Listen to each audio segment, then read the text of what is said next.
Good morning students, welcome back to my channel. आज की जो वीडियो होने वाली है उसमें हम बात करेंगे इग्नू की एक जो अपडेट आई है अबाउट योर डेट शीट के बारे में। ठीक है, तो इग्नू ने जो जून 25 एग्ज़ाम्स के लिए कुछ नए चेंजेस के साथ एक और डेट शीट पब्लिश करी है और इसमें काफ़ी कुछ चेंजेस भी किए हैं।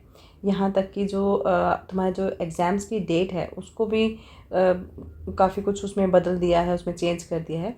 तो इसी टॉपिक पर हम लोग बात करेंगे, डिटेल में बताने वाली हूँ आपकी डेट शीट के बारे में कि क्या क्या चेंजेस हुए हैं, कौन से प्रोग्राम और कौन सी डेट इग्नू ने इस बार चेंज कर दी है तुम्हारी डेट शीट में। सो वीडियो को पूरा देखना और ध्यान से देखना और वीडियो को सब्सक्राइब भी कर लेना चैनल को साथ साथ। ठीक है, तो देखो जो इग्नू ने अभी जो उसके लिए ना आपको क्या करना है, इस वाली पेज पे आ जाना है। पेज पर आने के बाद आप जब यहाँ पर देखेंगे अनाउंसमेंट वाला सेक्शन यहाँ पे देख पा रहे हैं। ठीक है, तो हमें यहीं पे जाना है। तो यहाँ जाएंगे तो यहाँ आपको ये दिख जाएगा tentative date sheet for conduct June exam. ठीक है, ये कल ही पब्लिश किया है इन्होंने, तो इसमें क्या क्या चीज़ें होने वाली हैं वो हम देख लेंगे। So find the attachment for tentative date sheet for conduct of June 25 term end examination. ठीक है, यही हमको चाहिए, इसको हम डाउनलोड कर लेते हैं। डाउनलोड करने के बाद ये जो पेज है ये आपके सामने ओपन हो जाएगा। इससे पहले भी जो डेट शीट आई थी वो आई थिंक 18 मार्च को इन्होंने पब्लिश की थी। उसके बाद ये अब दोबारा से डेट शीट जो है कुछ चेंजेस के साथ इन्होंने पब्लिश करी है, अपडेट करी है, और इसको जानना तुम लोगों के लिए बहुत इंपॉर्टेंट है क्योंकि इसमें कुछ चेंजेस हो गए हैं। तो चलो बात कर लेते हैं। इसमें सबसे पहले तो आप ये देख लेना कि यहाँ पर लिखा हुआ है कि portal for online submission of examination form for 25 term end examination has been open in due course from 15 March. कि 15 मार्च से जो है एग्जामिनेशन फॉर्म्स का जो पोर्टल है वो ओपन हो चुका है। अब आप अपनी फ़ीस वगैरह सब पे कर सकते हैं। ठीक है, इसके साथ साथ आप जब थोड़ा सा नीचे आएंगे जो इम्पोर्टेंट चीज़ें हैं मैं वही बताऊंगी। इसमें पूरा हम अगर इसको डिटेल में नहीं करेंगे, वो आप ऑलरेडी इसको डाउनलोड करके पढ़ लेना। ठीक है, अच्छा यहाँ पे एक इन्होंने ये दे दिया है कि रिक्वायर्ड नंबर ऑफ़ असाइनमेंट, कि एग्ज़ाम देने से पहले आपको अपने जितने भी रिक्वायर्ड असाइनमेंट्स हैं उनको सबमिट कर देना है। ठीक है, जो भी प्रोग्राम का आप एग्ज़ाम देने वाले हो। उसके बाद have completed minimum time and validity of admission portal to pursue course. Exam देने से पहले आपको ये भी चीज़ का ध्यान रखना है कि जो आपका एडमिशन है उसका वैलिडिटी है या नहीं है। तो वैलिडिटी और टाइम ये ज़रूर चेक कर लेना अपने कोर्स के बारे में।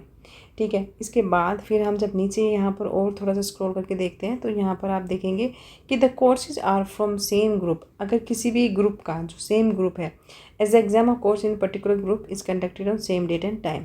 यहाँ पर कुछ ये बोला गया है कि अगर मान लीजिए सेम ग्रुप में से आपका कोई पेपर क्लैश हो रहा है तो वो क्लैश नहीं माना जाएगा।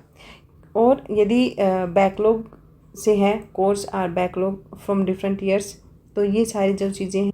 या फिर आप इसको ऐसे भी समझ सकते हो कि अगर मान लीजिए कोई बैकलॉग का कोई सब्जेक्ट है या फिर डिफरेंट ईयर का सब्जेक्ट है तो इसको भी क्लैश नहीं माना जाएगा। अलग अलग प्रोग्राम्स के लिए जितनी भी जो भी कंडीशन रहेंगी या फिर अलग अलग प्रोग्राम में अगर क्लैशेस हो रहे हैं तो उसको भी जो इग्नू है उसने ये साफ साफ बोला है कि उसको क्लैश में वो कंसिडर नहीं करेंगे।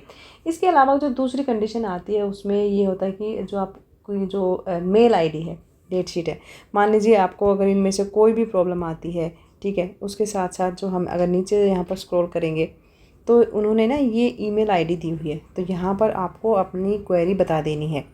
ओके, फिर है जो आपका ये वाले जो पेपर हैं जितने भी होने वाले हैं ये एमसीक्यू टाइप के पेपर होंगे, ये आपको ध्यान रखना है इस चीज़ का। ठीक है, और थोड़ा सा जब हम और नीचे आके देखेंगे तो यहाँ पर ये इंपॉर्टेंट चीज़ें हैं, इनका ध्यान रखना। ये जितने भी इनमें जो भी ये लिख दिया है कि the exam of course in a group are conducted on same date and time. ये जितने भी एग्ज़ाम ग्रुप दिए हुए हैं ना, सॉरी जो सब्जेक्ट ग्रुप दिए हुए हैं, इनमें कोई भी चेंज नहीं किया जाएगा। ये सेम डेट और सेम टाइम पर ही जो कंडक्ट किए जाएंगे। ठीक है, इसमें है ग्रुप 1 में है जितने भी कोर्सेज आ रहे हैं ग्रुप 1 में, ये सारे के सारे उसी डेट पर रहेंगे, एक ही टाइम में और एक ही डेट को होंगे ये सारे 1 to 6।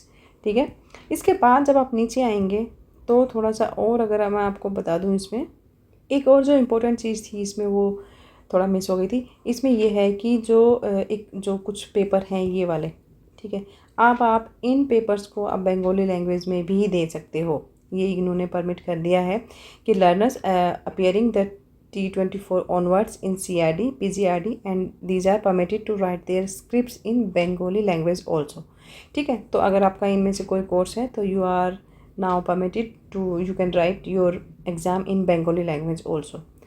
देन हम बात कर रहे थे अपने एग्ज़ाम्स के बारे में, एग्जामिनेशन क्वेश्चन पेपर नहीं, हम डेट शीट के बारे में बात कर रहे हैं। ठीक है, तो इसके बाद हम जो मेन चीज़ हमारा है उसके लिए हम नीचे आ जाते हैं। थोड़ा सा यहाँ पर देखेंगे तो अपनी जो डेट शीट है वो स्टार्ट हो जाती है। एग्ज़ाम जो है तुम्हारे वो 2 जून से स्टार्ट हो रहे हैं।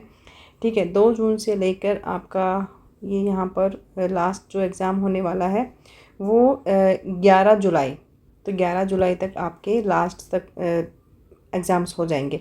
इसमें यहाँ पे ये जो प्रैक्टिकल्स के लिए हैं उनके बारे में भी मैं थोड़ा सा बता दूँ। यहाँ पे इन्होंने लिख दिया है कि the practical exams for these programmes students are required to contact concerned region centre and exact date and venue of the practical examination. तुम लोग जो बार बार कमेंट में पूछते हो ना कि हमारे प्रैक्टिकल्स कहाँ होंगे या हमारे जो हमें कैसे कॉन्टैक्ट करना पड़ेगा या क्या करना पड़ेगा, तो यहाँ पर ना इन्होंने बता दिया है कि जो आपके प्रैक्टिकल्स होंगे उसके लिए आपको अपने कंसर्न्ड रीजन सेंटर से कॉन्टैक्ट करना पड़ेगा। ठीक है, और कई बार होता है कि जो आपके स्टडी सेंटर होते हैं वो भी कंडक्ट करवा लेते हैं आपके प्रैक्टिकल्स स्टडी सेंटर पर ही, तो वहाँ पर भी जो वेन्यू लिख देते हैं ना, तो ये स्टडी सेंटर पर भी आप एक बार अपना कांटेक्ट करके देख सकते हो। ठीक है, आपको करना चाहिए। अब हम बात करते हैं कि जो चेंजेस हुए हैं, जिन जिन सब्जेक्ट में चेंजेस हुए हैं तो उनके बारे में बात कर लेते हैं। कुछ जो पेपर्स हैं, जैसे जो मैं आपको बता देती हूँ, मैं जो अब बात करने वाली हूँ वो है कि जो पेपर जिनका टाइम और डेट चेंज कर दी गई है उनके बारे में बात कर रहे हैं। तो आपको अपना पेपर ढूंढना कैसे है, आपको स्क्रॉल बार में जाना है, जैसे कि मान लीजिए सर्च करके, तो उनके बारे में बता देती हूँ। तो जो उनका जो टाइम था वो पहले जो था यहाँ पे देख लेते हैं। जो पहले वाली डेट शीट थी उसमें ये इस टाइम को चेंज कर दिया गया है। यहाँ पर आप देख लो, अब इसको इवनिंग सेशन में कर दिया। जो पहले वाली डेट शीट थी उसमें ये जो पेपर है इसको मॉर्निंग सेशन में रखा गया था। इसके साथ साथ कुछ ऐसे कोर्सेज़ थे जो पहले वाली डेट शीट में मिसिंग थे, बट उनको इस नई वाली डेट शीट में जो है वो इम्प्लीमेंट कर दिया गया, शामिल कर दिया गया है। ठीक है, तो वो कौन कौन से होने वाले हैं वो मैं आपको स्क्रीन पे लगा दूँगी, वो सारे के सारे पेपर आप अपना चेक कर सकते हैं। फॉर एग्जांपल जैसे मैंने ये BEY 004 का दिखाया है, अब मैं एक और ट्राई कर देती हूँ। सो अभी आपके लिए जो समझने वाली बात ये है कि ये जो डेट शीट है ये टेंटेटिव डेट शीट है, क्योंकि इसमें कुछ ना कुछ चेंजेस चलते रहेंगे। तो जो भी चेंजेस या फिर जो मिसप्रिंट हो जाता है या कुछ मिसिंग हो जाता है तो उनको चेंज करते रहेंगे, इग्नो की तरफ से होता रहेगा। तो जो है आपको करना क्या है कि आप टाइम टू टाइम जो है आपको साइट चेक करते रहना, डेट शीट चेक करते रहना, क्योंकि ये सारी चीज़ें जो है कुछ कुछ चेंजेस के साथ आपके सामने आती रहेंगी। और जो बाकी की जितनी भी चीज़ें हैं, ठीक है, वो मैं ऑलरेडी बता चुकी हूँ। और बात रही आपकी प्रैक्टिकल्स की, तो प्रैक्टिकल्स के लिए आपको अपने जो रीजन सेंटर्स हैं उनसे कांटेक्ट करना पड़ेगा। इसके साथ साथ मैं थोड़ा सा रिपीट कर दूँ कि कुछ जो आपके स्टडी सेंटर होते हैं वहाँ पर भी आपके प्रैक्टिकल्स जो है वो कंडक्ट किए जाते हैं, तो आप उनसे एक बार अपने स्टडी सेंटर पर जाके भी आप थोड़ा सा कॉन्टेक्ट किया। ठीक है, चलो मिलते हैं नेक्स्ट वीडियो में।